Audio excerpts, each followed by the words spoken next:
This is a recorded presentation of the coherence principle. This is a presentation that I found on SlideShare with the title Special Education and Students Misbehaving. The first thing that I see with these slides is the background is a rainbow. In no way, shape, or form whatsoever does the rainbow really correlate with the content of these slides. So the first thing I would do is I would go ahead and change the background.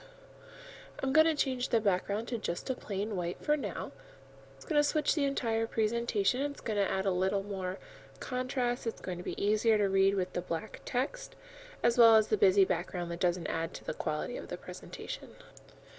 Next, following along with the coherence principle, I'm going to look for extraneous audio, graphics, as well as extraneous words. In the case of this presentation, there's no extraneous audio, so I'm going to go ahead and take a look next for extraneous graphics.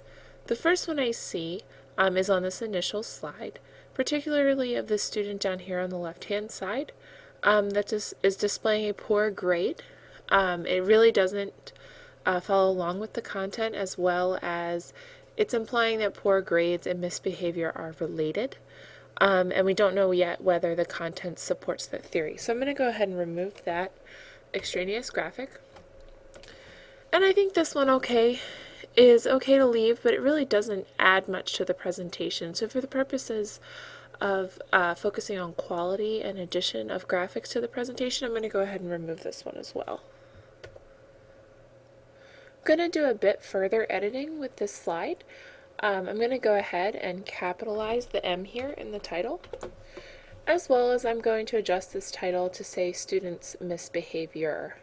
We often talk about students misbehaving, but in terms of this title, special education and students misbehaving, it would make a bit more sense to call it and student misbehavior. Moving along to the next slide in the presentation, I'm going to take a look at this slide here. The first thing they did was they included a bullet point, though they were only making one single point, as well as this is a large block of text for a single bullet. I'm going to go ahead and remove that bullet point, as well as take a look at this block of text here. It says, I looked mostly on ERIC and EBSCOhost. One value, something you could do here to add to the value is maybe provide a link to the ERIC and EBSCOhost databases. In addition, these extraneous information about that they were helpful for finding articles and you can read an abstract of the article is probably extraneous in this case, particularly for a presentation in a graduate level course or even to a school district would know that you're referring to databases. In addition, you could also take a look at this graphic down here in the corner. It's a lady sitting at the computer. It really doesn't illustrate anything about the content of the slide.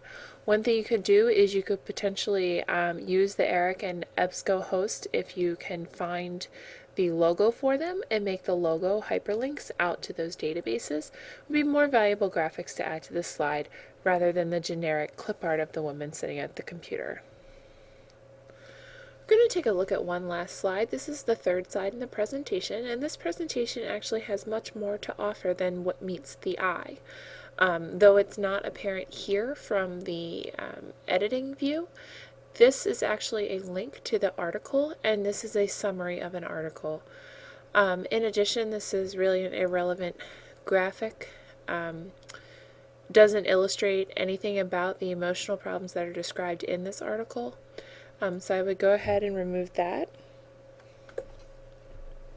As well as I would potentially change this slide. This is in fact a hyperlink, so it is underlined, and that's okay. But I would change this slide to make it more apparent that we're looking at a summary as well as a link to the article. So I essentially would remove the bullet point, maybe label this as a summary, give a more thorough title that explains the article that I'm describing, as well as potentially just include the reference down at the bottom and have the reference as a hyperlink. The reference would denote that that is an article, and if the article is hyperlinked, it would be logical that it would link out to the actual article.